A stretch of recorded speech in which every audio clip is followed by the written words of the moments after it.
that small group of thoughtful, committed citizens can change the world. Indeed, it is the only thing that ever has. So this is that small group of thoughtful, committed citizens, and I really look forward to doing wonderful things with everybody that's in the house. So again, thank you so much for being here. So I'm going to stop talking. This is my little presentation, and I'm very excited to share with you. And I'm very excited to share with you, and I'm going to have this as a background for Adrian, because I'm going to invite Adrian up, and he has amazing vision for BC, what BC can do, and what we can do together. So working collaboratively, having conversations like this, NDP is listening. So thank you for your ears, and I would like to invite our leader up to the stage.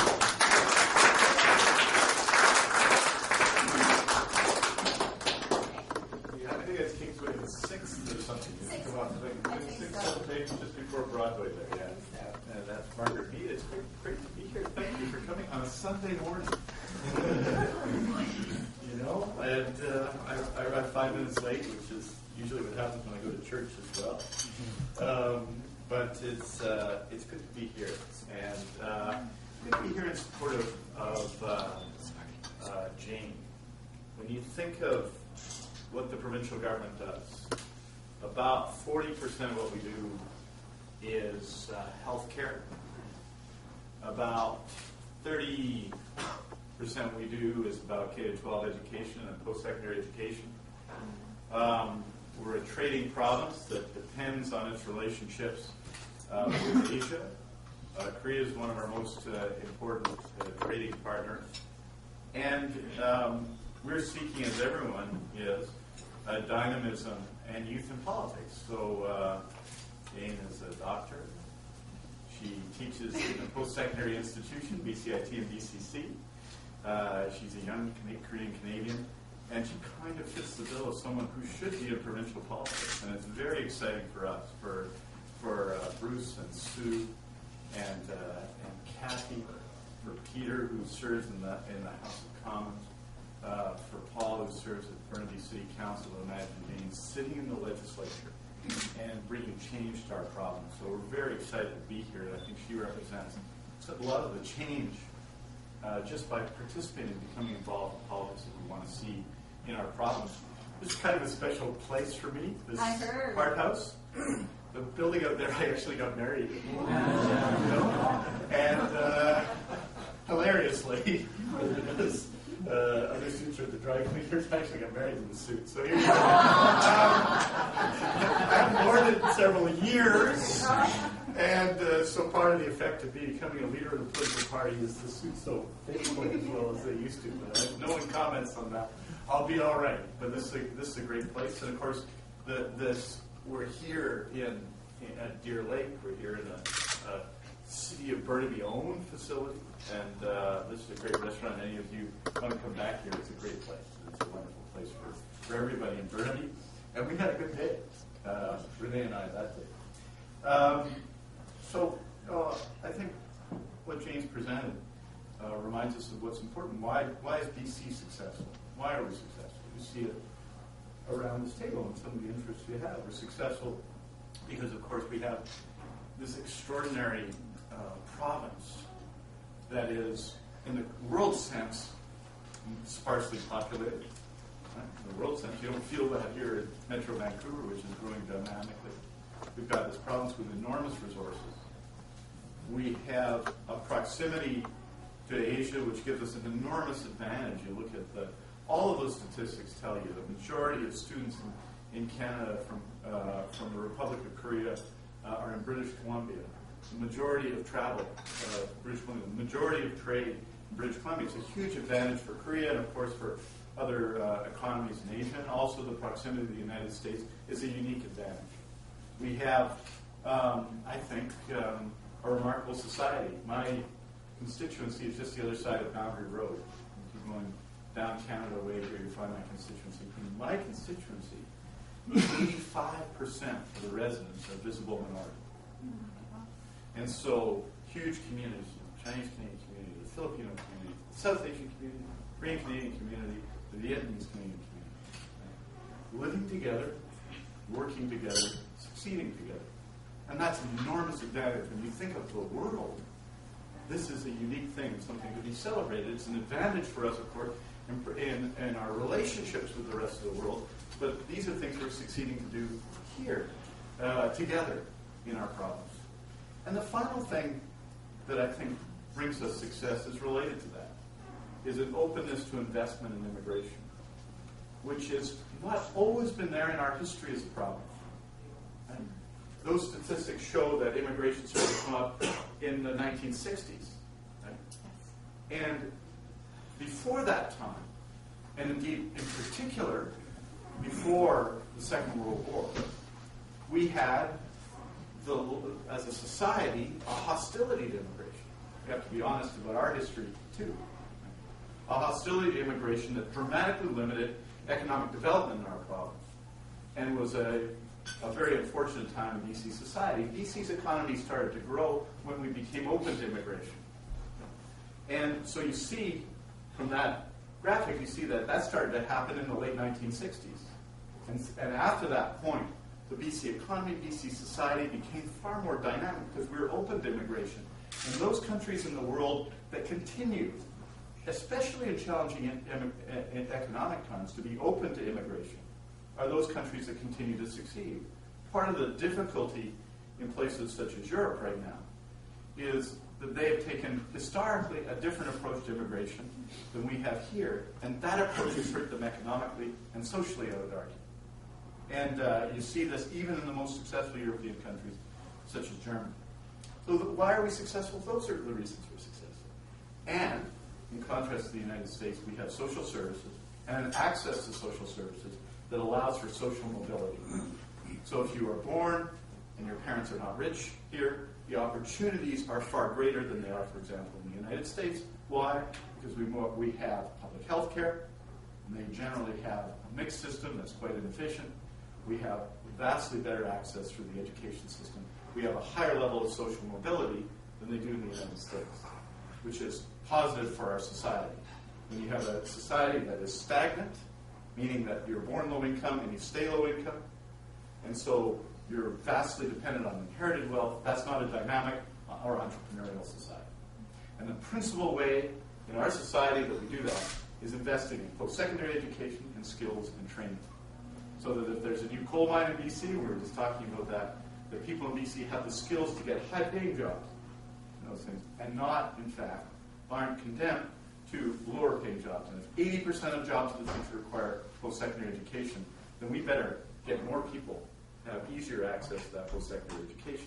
Those are all the good jobs. So what do we do in these times?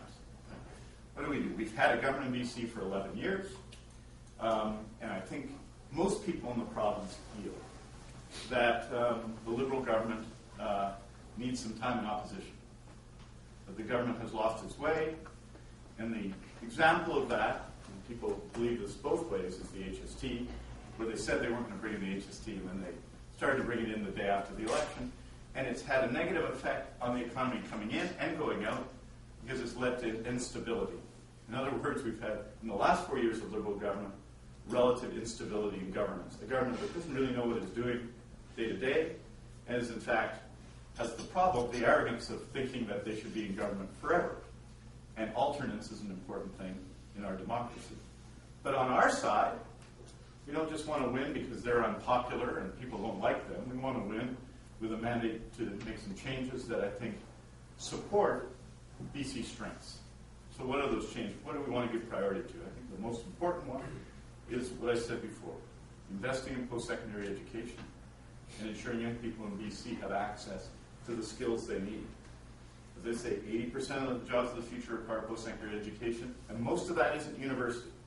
So in places such as BCIT and other places, we need to create more opportunity. And that would be the main focus of it. Apprenticeship programs, which support construction, but all forms of economic activity in the province, and allow people to take their skills and live a good life. Those programs right now have declined in BC. Just to tell you, Jane's a teacher. 37% of people in apprenticeship programs complete their programs. 37%. Now, if you're a teacher and someone gets 37%, you call that a failing grade. And it is.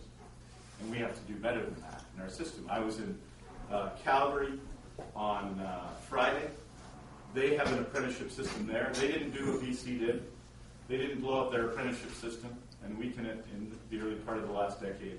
And they have a much more effective apprenticeship system in Alberta than we do in BC.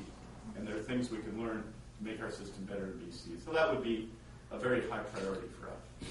Secondly, we've got to ensure that we invest in what I call the land. In forestry, which is an important industry, not as important in the trade with the Republic of Korea, but an important industry in BC, we haven't been investing in reforestation, and we haven't been investing in the land. And we, subject to First Nations claims, we own most of the land in British Columbia, and we haven't been very good landlords. Often private land is better treated in forestry than public land, and we have to change that. Because it is the goal 10, 20, 30, 40 years from now for prosperity is ensuring that that resource base that has sustained us up to now is good. On the land also, we've got to make sure that people don't take too long to make decisions. In the last number of years, they cut government. In British Columbia, they cut, especially government in resource industries, so that when you're trying to get a permit for any purpose in BC, it takes longer. We've had a mine recently approved, British Columbia, an Imperial Metals mine that took 10.5 years in process and was approved, meaning that it met the environmental approvals, it was approved, but it took 10.5 years. On a mine that I think has a lifespan after that of 30 years. So I guess the 10 years of process means it's 40 years, but no one's making any money yet until, of course, they start mining. And so what we have to do is ensure that we get to decisions, whether those decisions are yes or no, or quickly. And that's what we would intend to do. Mining permits went from an average of 50 days in BC to get approval to 110 days in the last 5 years. And we have to get them back to 50 days because we have to be competitive with the rest of the world and maintain our high environmental standards in doing it. And finally, people have to get around. We're in Vancouver. We're in Metro Vancouver. And we have to get around. We have a carbon tax. All of you know it because all of you pay it. And you all enjoy paying it, I'm sure. But that carbon tax, none of it, not a penny of that carbon tax, goes to pay for any public transit or public infrastructure. And we have to change that because we're stuck right now. We can't get projects done and keep goods and services moving around our region and keep people moving around our region. And so we're going to apply some of the resources from the carbon tax to those kind of environmental initiatives, but are also important economic initiatives so that people can move around. And I think what's required in these times is that kind of agenda. Precise, modest, focused on reducing inequality, making sure that everyone has access to opportunity, because that's what having an entrepreneurial society is about. That's important. And ensuring that we have a sustainable future, and that's what we need to do. We're not going to overpromise. We're going to do some important things. We can't do everything. And we're going to, I hope, represent the province well as a government if we win the election. But that's up to people in this room and a lot of people outside the room. We're going to though continue to be positive and generous. My mom and dad came to BC in 1969. They're both immigrants to Canada. They opened a small business and they just retired. My dad retired at 81. My mom retired at 76. And they did a lot for us. They did a lot for us, as many of the people who've come to Canada in the Korean Canadian community have done. They did a lot for us. The first generation, they wanted us to have everything they didn't have. And to a great degree, they succeeded. And I've lived just a wonderful life in great respect because of their labors.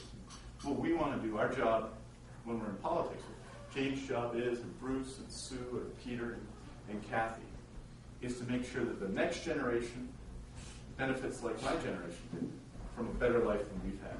Yes. And that's what we're going to intend to do as a government. So thank you. I kept the speech shorter than usual, Bruce. Bruce is very disciplined. I want to thank you all for coming today, for supporting Jane. I think her campaign will be remembered for a long time. In the Korean Canadian community, yes, because it's always hard to be first. Right? But I believe that will be first of many. But also in Burnaby and British Columbia, because I think she's a terrific candidate, will make a terrific MLA and an important part of future NDP government. Thank you for having me. Great speaker. Very nice. Very, very nice. If Mr. Sun says so, that must have been a really good one. Thank you for sharing that. Actually, I always take away one sentence from any speech that really touches my heart. And thank you for saying it out loud, that as much as we receive from our parents and from the generations before us, it is on our watch to make sure that we have the same for our next generation. I mean, I'm over 30. Oh, and I But guess what? You can have a wedding there. I know. But so the reason why I'm sharing that is there's a part of me, as much as I suppose fearless went into medicine and tried to do the same fearless thing right here. But one thing that I fear the most is having children. I actually have not much trust or not much faith in what this world is going to look like. I mean, as beautiful as BC is, I'm not sure what my children, if my children will have the same kind of environment that I'm surrounded in, the education that I was able to access and receive, the healthcare that I never had to worry about. Some of you guys already know that when I was 16, I had a very serious illness, quite similar to leukemia, and if I was back in Korea with my parents who couldn't afford that kind of treatment, I wouldn't be here. But I remember 12 years ago, 14 years ago, when the system was healthy, which it's not right now, it's struggling, but when it was healthy, all we had to show for was our Medicare card, and everything was paid for, and they even sent us a social worker to make sure that my little brother at home was okay, and a counselor for my parents to make sure that they're coping okay. So my dad, to this day, sometimes he just has this outbursts of emotional debt that they feel they owe to Canada. So my dad every now and then will start with plastic bags and start picking up garbage from the street, thinking that's the least he can do.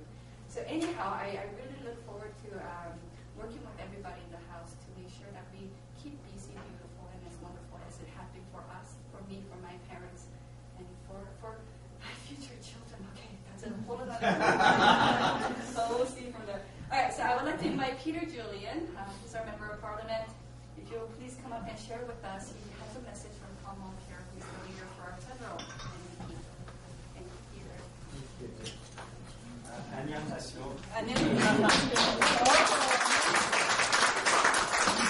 나는 속 반갑습니다. 새해 복 많이 받으세요. I'm very pleased to be here supporting Jane because I represent the federal riding. That she'll be part of the provincial riding of Burnaby Logie. And I've seen since her nomination that she brings extraordinary abilities. She's very eloquent and she's incredibly hardworking. And we've got a very hardworking caucus in the BC NDP.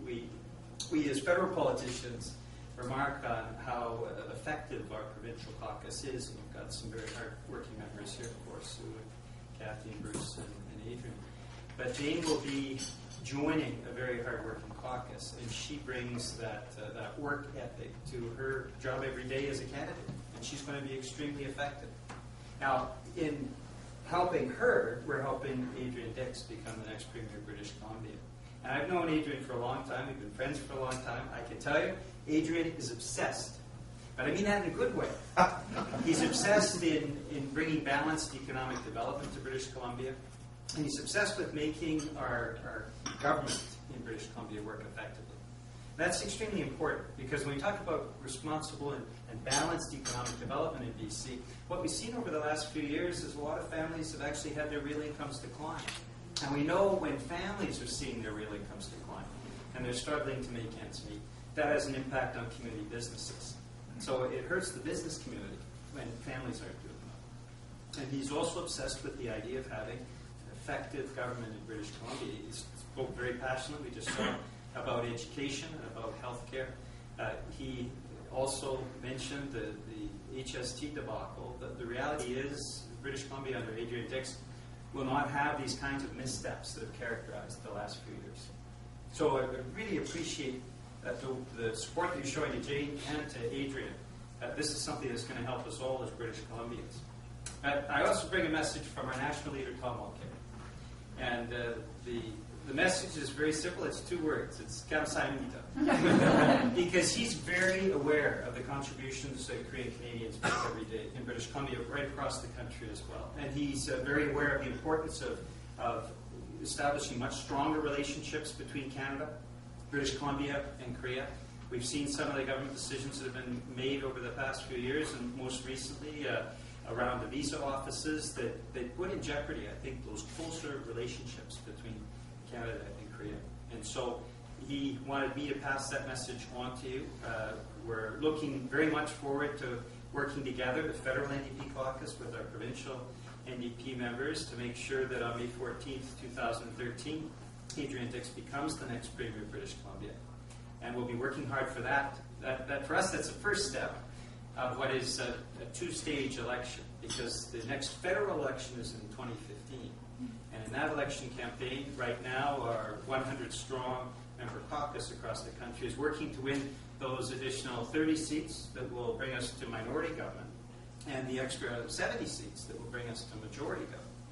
So in 2015, hopefully, we will have Premier Adrian Dix sitting down with Prime Minister Tom Mulcair, and British Columbians and all Canadians will be much better off. So thank you very much. Kamsahamnida.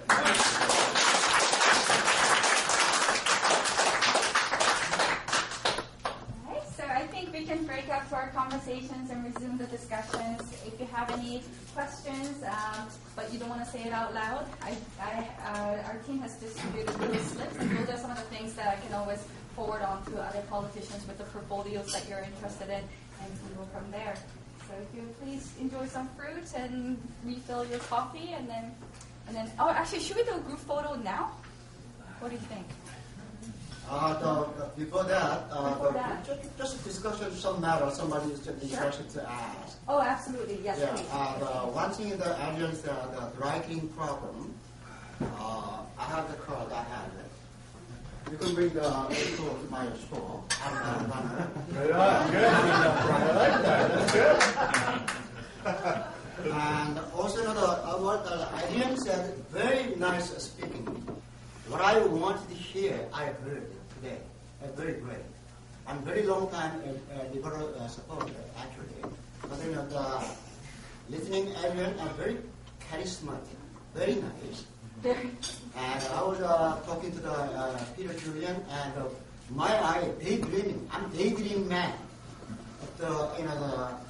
That dream to give it to you guys, making it happen, then I will be happy. But one thing, you are very interested about education, trade man, and all kinds of things. About embarrassing bringing over with training them. Where did you get the money to do it? And that thing, probably stealing some another province to another department to bring it over or not. I don't know that. And also my situation in my store, I'm renting the space. Now I have to be signing it, management for the new lease. Same thing, government changing it, management now, NDP or Liberal again. And in the shopping mall there, some spot is a good spot, some spot is no good. And we like to have the development that the store, we like to have another store coming in. Just like you're saying it, trade thing, education thing, that's very good for the next generation. Where are you going to get the money? Would you say? Yeah. I mean, I think that there's two things to say. I'll come to the front so everyone can see. Sometimes it's hard along the road. And I think that's the key question, and that's why you can't do everything. You've got to decide what's important, because we're at a time when you have to make choices. Government doesn't have all the money it would like. You've got to make choices between what's important. In my view, ensuring that young people have skills is the most important priority right now. That's the most important priority. That they have the opportunity, because if they don't have the skills, and if they can't afford to go to university or college or technical trade at 18, then their ability to make money and support their families and be entrepreneurs and business people and tradespeople and professionals and so on at 30 and 40 and 50 will be lost. So that's the priority, and that means it's more important than other things the government might do. And so we are making choices about that. And if we want to do new things, and you'll see this in our election platform, every item we say we're going to spend money on, we're going to say how we're going to pay for it. Right? And that means we can't do as much. We can't promise as much. The Premier is very good at promising things, our current Premier. But I think what's more important than promising things is delivering. So you'll see our skills agenda, you'll see what it will cost, you'll see how much where we'll find the money to pay for it on every item. And I think that's the most important thing. And for me anyway, in these times, that's what we have to do. Because the other thing we have to do is ensure that we continue to see economic growth in BC, that there's no way to reduce inequality and to have more opportunity if the economy isn't growing. Yeah, my worry is that when before I signed it, my new lease, many people saying I want to change the roof and I want to change the parking lot. Yes. And they saying that, and then my worry is they want to change the lease increase. We worry about the tax increase. Yeah. So there'll be no increase in small business taxes. None. There'll be no increase, no creation of a capital tax generally in the province. None. Not on your business and not on their business. Right? So stability on that. We've said that there'll be an increase in the big business tax rate. The Liberals have said that as well. That it'll be a small increase, and that will be paid by companies making money. Well, that's good. And so we're going to be specific on those things. That means that we're not going to promise as much because we have to show how we're going to pay for everything. But I think in these times, there isn't very much room in taxation right now. There's not much room. What we've seen in the last 10 years is a shift in the way we pay taxes. So there's been a shift from what we broadly call progressive income taxes and corporate taxes to flat taxes. So if people are going over the bridge, they're paying a toll, really, in Metro Vancouver for the first time. MSP premiums, which we all pay, or sometimes we pay for our employees, have increased by about 100%. So the shift has been from one set of taxes to another set of taxes. Right? And that's hard, because those flat taxes are paid regardless of whether you're a big business or a small business in a very similar way. And so what that means is that there's not a great deal of tax room. And that means that we have to be modest in what we promise. You know, I think what politicians tend to do is promise a lot before an election, and then they arrive in office and they say magically, oh, there's no money. Right? What we have to do before the election is to say, here's how much money we have. Because a lot of the sources of money that the province had, BC Hydro in particular, have been badly mismanaged by the present government. So we have resource money, here's the amount of money we have, and here's how we'd spend it. And then, because you're not surprised, when changes come, you know they're coming, and you can prepare based on a stable government. Just to give you an example, the current government has had 11 ministers responsible for ICBC in 3 years. Right? The Premier has had, I think, 4 or 5 chiefs of staff, 4 or 5 communications directors. They change cabinet ministers and deputy ministers seemingly every week. So I became leader of the NDP. I had 1 chief of staff, 1 finance critic, Bruce Ralston, right? 1 communications director. We're getting the decisions right, and we believe in stability over time. Because it's only with stability that you can have confidence as investors and as people in the economy to plan for the future. And that's the kind of government we intend to be. Thank you. Thank you.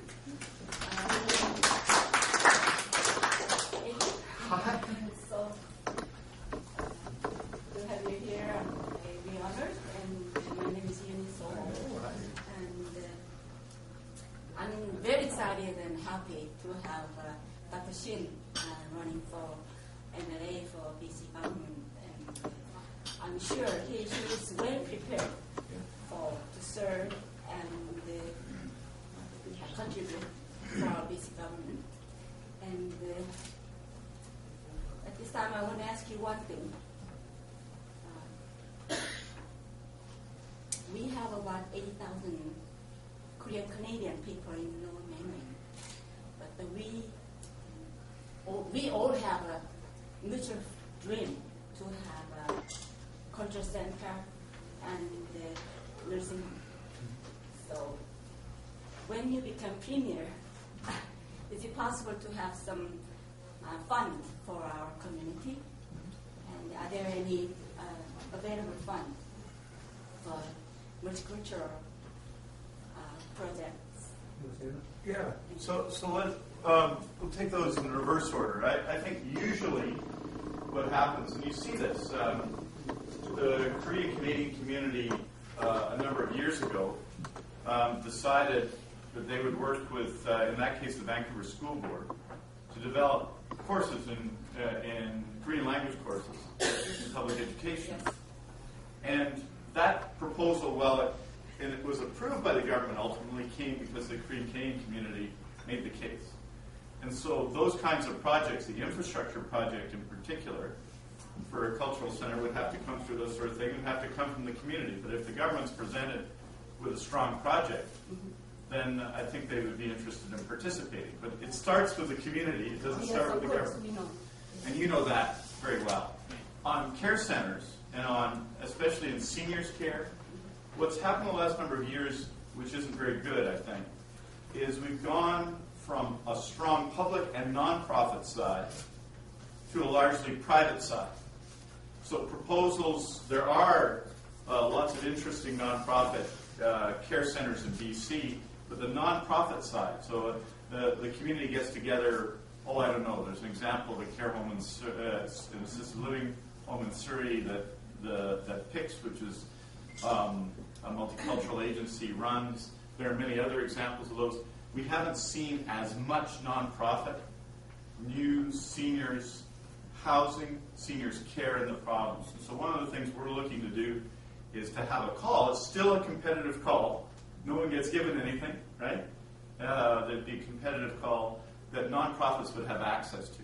So I think as we need more seniors care and more seniors housing, we have to ensure there's a strong nonprofit sector that would be of interest to your proposal. Because I think that part of the problem we have right now is that the strength of our system on the seniors care side is balanced. There's some public, well, that's not growing.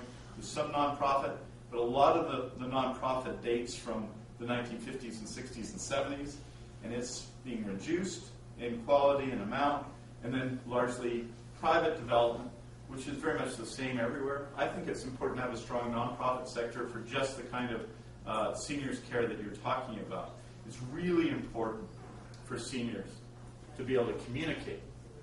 Right? And we have a diverse community with diverse languages, but it is actually important in terms of health, especially seniors' health, that when seniors go into care, or go into assisted living, or go into housing, that they're not isolated. And increasingly, this can be a challenge in our world. And so, having that kind of proposal seems to me to be a very good idea. But it wouldn't come because I said there's going to be a Korean Community Care Center. It would come because there would be a nonprofit call that you would bid into. Mm-hmm. And what I think is that the nonprofit sector that we're talking about should have a greater access to that, and that's what I'd be looking to do. Before you go, I think Asian everything you're doing. You have to stay up there. I'd like to go sit down. I know you do. The next question might be for you, Jay. Actually, can I? Sure. This is for Peter. Oh. I heard that the Canadian government changing visa office from Seoul to Manila. Great. That's good. And Come on up. if the decision hasn't been made, I'm hoping to NDP could do something to change. As you know, it will be very inconvenient for our Korean people to come to Canada to get a visa from not from Seoul to Manila. Yeah. And you know that how much money Korean people are bringing to Canada. We are losing those monies, and the Korean people comes for ESL program and sightseeing, you name it. So I'm hoping you could change their decision. Thank you. Yes, we're going to fight that because it's a bad decision from a number of standpoints. Number one, because that historic relationship between Canada and Korea has to be built upon, and so we would oppose that. We also think if you're improving relations and making closer relationships, to close that office and to put it elsewhere does not make any sense at all. Here's the third problem. Manila has an appallingly bad record in terms of approvals of visa applications. In fact, if I look around the world, we handle basically applications from everywhere. The three worst by far right now are New Delhi, Manila, and Beijing. So to transfer that from Korea to the Philippines means that we are going to get an extremely poor level of service for Korean Canadians and from Koreans who want to come to Canada. So we're going to be opposing that and fighting that. In fact, I'll be talking tomorrow about that issue when I get back to Ottawa. I should mention to you, my first trip overseas was to Korea. So I absolutely adored being there. That's part of why I think we have such a historical love for the Korean people. And I enjoyed that trip immensely. I also learned some important lessons. One of the things I learned is you really should learn enough Korean to read labels on bottles. Because at one point I was going for a hike, bought what I thought to be a bottle of water, and when I got into the woods, realized it was soju. So I thought, wow, Korean water has a lot of kick. I learned a lot from that. So we cannot put ourselves in a situation where we're going backwards in the relationship with Korea. And so we'll be fighting that change with everything we have. Thank you very much. Michael, please. May I make a statement and then maybe a question will follow it eventually. But appreciate there's a lot of talking points there, and we could be here all day. But I try to narrow it down.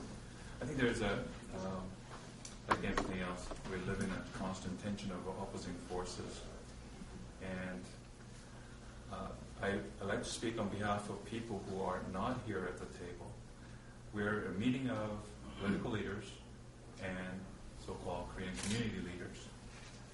If you ask a typical Koreans why they came to Canada, the typical answer is we came to provide better life for our children. Yet, when we came, one side remarked, we find ourselves in a house in a nation that has a poor, sandy foundation in terms of equality and discrimination. Talking about First Nations, Treaty of 1763, or Proclamation of 1763. We find, as a fresh eyes, as a neutral party to this House, we see that Canada's House is not in order. And we're talking about a lot of equality and multiculturalism and so on, a lot of good esoterics, but there's a crack and fundamental in the House. But as Mrs. O is talking about our need and so on, I want to make a point that none of us have moral right to speak on behalf of so-called Korean community.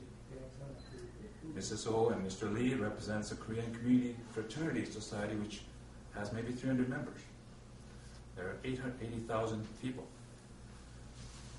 Many people in political meetings like this ask Koreans to come.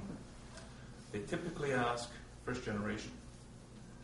They don't ask my children who are born here. By 2015, there will be more Korean descent born in North America than those who are born outside. Nobody ever asked my children what their future role is here.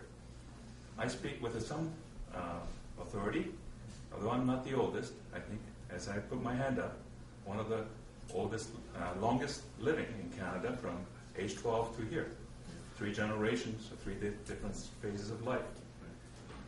And we find ourselves constantly puzzling, and in terms of government multicultural policy, we know that as a government policy, it fails. It segregates us and it perpetuates discrimination. As a multiculturalism and diversity is a lived-through experience, it's a great, wonderful thing. But when you dictate as a policy, there's been a lot of lectures and discussions about how that keeps us, bamboo ceiling effect.